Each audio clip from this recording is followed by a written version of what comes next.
एक बार फिर से दिल्ली एम्स के निदेशक डॉक्टर रणदीप गुलेरिया का कार्यकाल बढ़ गया है। 3 महीने या नए निदेशक की नियुक्ति तक कार्यकाल बढ़ाया गया है। एम्स निदेशक डॉक्टर गुलेरिया को दूसरी बार सेवा विस्तार दिया गया और गुलेरिया ने जिस तरीके से कोरोना काल में बेहतरीन काम किया और उसके बाद से देश की मेडिकल व्यवस्था में एक अग्रणी भूमिका निभा रहे हैं, शायद उसी को देखते हुए एक और विस्तार उनको दिया गया है। ये दूसरी बार है जब एम्स के निदेशक डॉक्टर रणदीप गुलेरिया का कार्यकाल बढ़ाया गया। 3 महीने या नए निदेशक की नियुक्ति तक ये कार्यकाल बढ़ाया गया। वहीं दिल्ली में एक बार फिर से केजरीवाल सरकार बनाम एलजी नजर आ रही है। एलजी ने सीएमओ के डिप्टी सेक्रेटरी और 2 एसडीएम को सस्पेंड किया है। उपराज्यपाल विनय कुमार सक्सेना ने भ्रष्टाचार के आरोपों पर कार्रवाई की है। मुख्यमंत्री कार्यालय में उप सचिव पद पर तैनात प्रकाश चंद्र ठाकुर सस्पेंड किए गए हैं। वसंत विहार एसडीएम हर्षित जैन, विवेक विहार एसडीएम देवेंद्र शर्मा भी निलंबित किए गए हैं। एलजी ने तीनों अधिकारियों के खिलाफ अनुशासनात्मक कार्रवाई का आदेश दिया है। और बात करते हैं इंडियन एक्सप्रेस में यशवंत सिन्हा के इंटरव्यू की। उन्हें विपक्ष की तरफ से राष्ट्रपति का उम्मीदवार बनाया गया है। उन्होंने कहा कि राष्ट्रपति को प्रधानमंत्री का रबर स्टंप नहीं होना चाहिए। राष्ट्रपति को प्रधानमंत्री से जवाब तलब करने का अधिकार है। राष्ट्रपति चुनाव सिर्फ 2 व्यक्तियों की लड़ाई नहीं है। यशवंत सिन्हा हो या द्रौपदी मुर्मू, इसका ज्यादा महत्व नहीं है। राष्ट्रपति चुनाव आदर्श और विचारधारा की लड़ाई है। विपक्ष के राष्ट्रपति पद के उम्मीदवार हैं यशवंत सिन्हा। लंबे समय बाद एक मंच पर दिखाई दिए भारत पाकिस्तान के विदेश मंत्री। रवांडा की राजधानी किगाले में 23 और 25 जून को राष्ट्रमंडल सम्मेलन है। राष्ट्रमंडल सम्मेलन में शिरकत करेंगे विदेश मंत्री एस जयशंकर। वहीं पाकिस्तान का प्रतिनिधित्व करेंगी विदेश राज्य मंत्री हिना रब्बानी खान। दोनों के बीच द्विपक्षीय मुलाकात होगी या नहीं होगी अभी तक ये तय नहीं है, लेकिन जिस तरीके से दोनों देशों के बीच में रिश्ते चल रहे हैं, ऐसे में सबकी नजर इस पर जरूर बनी रहेगी कि अगर दोनों की मुलाकात होती है तो बातचीत क्या होती है और अगर नहीं होती है तो उसका अंतर्राष्ट्रीय स्तर पर क्या संदेश जा सकता है। अमरनाथ यात्रा के कारण श्रीनगर में 2 प्रमुख आयोजन स्थगित किए गए हैं। 30 जून से 11 अगस्त के दौरान होगी अमरनाथ यात्रा।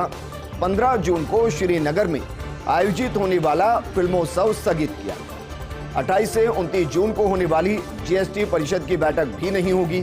अब श्रीनगर की बजाय चंडीगढ़ में होगी जीएसटी परिषद की बैठक, क्योंकि अमरनाथ की यात्रा कोरोना काल के दौरान स्थगित कर दी गई थी और बीते 2 साल से कोरोना की वजह से अमरनाथ यात्रा नहीं हो रही। अमरनाथ यात्रा को इस बार शुरू किया गया है और यही वजह है कि सुरक्षा को ध्यान में रखते हुए 2 प्रमुख आयोजन स्थगित किए गए हैं। 30 जून से 11 अगस्त के दौरान अमरनाथ यात्रा होनी है और 15 जून को श्रीनगर में फिल्मोत्सव जो होना था उसको स्थगित किया गया है।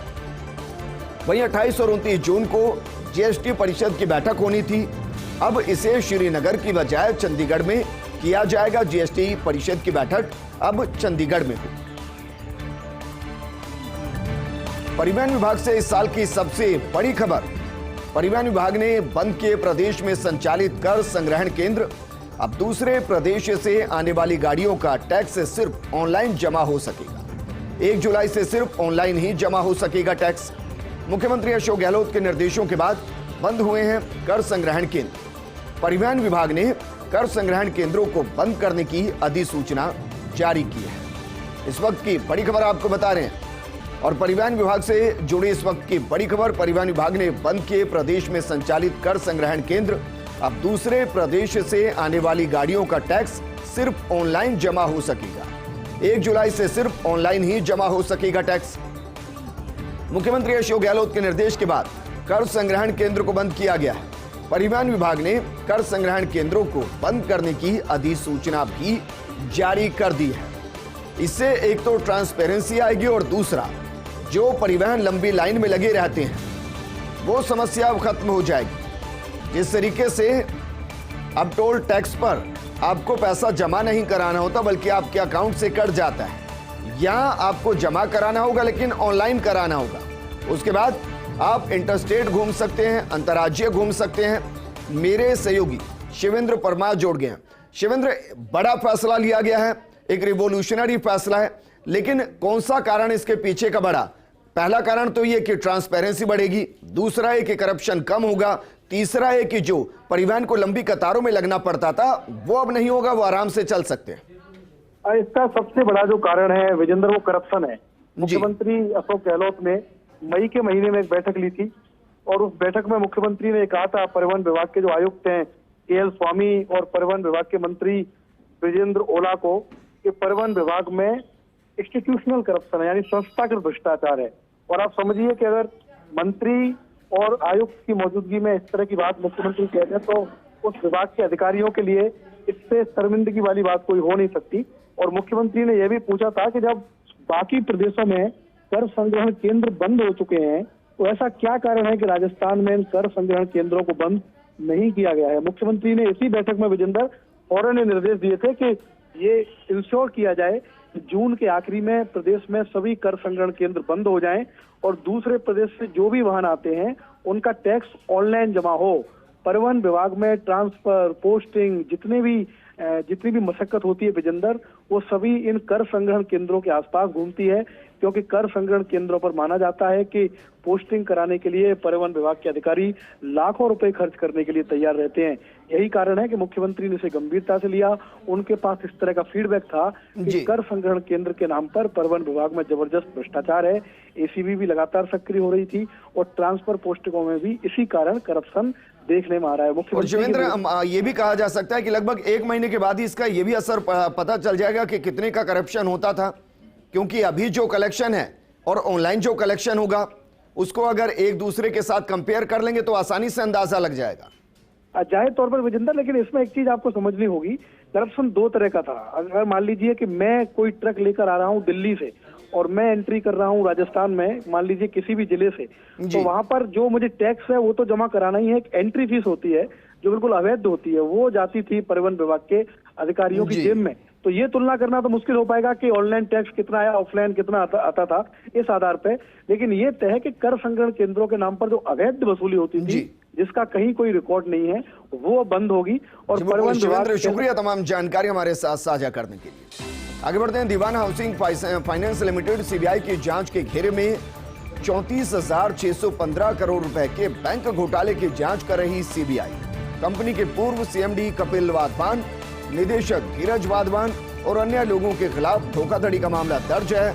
मुंबई में आरोपियों के 15 ठिकानों पर सीबीआई का तलाशी अभियान और यूनियन बैंक ऑफ इंडिया की शिकायत पर कार्रवाई कर रही है सीबीआई। ठाकरे परिवार के अधीन शिवसेना में बगावत नई बात नहीं है। इतिहास आपको बताते हैं।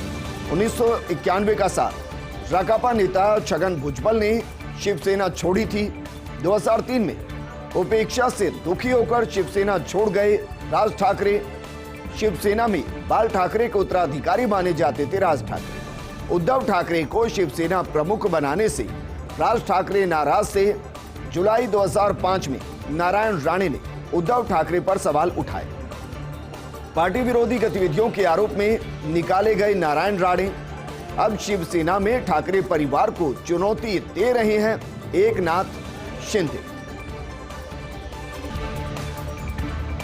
लेकिन अब आपको बताते हैं शिवसेना में एकनाथ शिंदे की बगावत की अंतरकथा की। ठाणे जिले में नहीं बन पा रहा था एकनाथ शिंदे का वर्चस्व। शिवसेना नेतृत्व ठाणे जिले में शिंदे को नहीं दे रहा था फ्री हैंड। ठाणे में बीजेपी कमजोर, इसलिए एकनाथ शिंदे को बढ़ावा मिला। उप मुख्यमंत्री बनाने के साथ ठाणे में फ्री हैंड देने का भी आश्वासन मिला। ठाणे में शिंदे की ताकत का इस्तेमाल करना चाहती है बीजेपी। हालांकि बीजेपी नेता कहते हैं पार्टी का इससे कोई लेना देना नहीं, कोई इससे संबंध नहीं। उधर गुवाहाटी में शर्मा के मेहमान बने हुए हैं शिंदे गुट के विधायक। असम के मुख्यमंत्री हैं बीजेपी नेता हेमंत बिस्वा शर्मा। तो महाराष्ट्र का राजनीतिक संकट और किस तरफ करवट लेगा ऊंट, ये अपने आप में एक बड़ा सवाल है। खबरों के मुताबिक उप मुख्यमंत्री बनना चाहते हैं एकनाथ शिंदे। शिवसेना तोड़कर अलग गुट बनाकर उप मुख्यमंत्री बनने की इच्छा है। मुंबई से सूरत गए, फिर वहां से उड़कर गुवाहाटी पहुंच गए। लेकिन शिंदे के पास अलग गुट बनाने के लिए पर्याप्त विधायक नहीं है।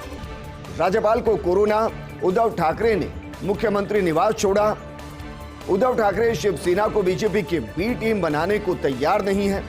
हिंदुत्व के नाम पर बीजेपी के साथ रहना चाहते हैं एकनाथ शिंदे। उद्धव ठाकरे का इस्तीफा तैयार है। मातोश्री के सामने शिव सैनिकों की भारी भीड़ दिखाई दे रही है। तो अजीत पवार ने कहा है कि वो अंत तक उद्धव ठाकरे के साथ खड़े रहेंगे, लेकिन सवाल है उद्धव ठाकरे के साथ बड़ी राजनीतिक खेल गए हैं देवेंद्र फडणवीस और शिंदे। 2015 में महाराष्ट्र में बनी थी बीजेपी शिवसेना गठबंधन की सरकार। बीजेपी मुख्यमंत्री बने देवेंद्र फडणवीस, शिवसेना से मंत्री बने शिंदे। 5 साल में देवेंद्र फडणवीस और एकनाथ शिंदे में बढ़ गई घनिष्ठता। 2019 में गठबंधन टूटा। बीजेपी शिवसेना ने अलग अलग चुनाव लड़ा। चुनाव से पहले ही एकनाथ शिंदे को बीजेपी में लाने की तैयारी हुई, लेकिन शिंदे नहीं गए। फडणवीस सरकार में शिवसेना कोटे से बने मंत्री। शिवसेना ने राकांपा और कांग्रेस के समर्थन से बना ली अगाड़ी सरकार। राज्यसभा विधान परिषद चुनाव में क्रॉस वोटिंग से बीजेपी का हौसला बढ़ा और देवेंद्र फडणवीस के घनिष्ठ मित्र एकनाथ शिंदे ने चल दिया दाव।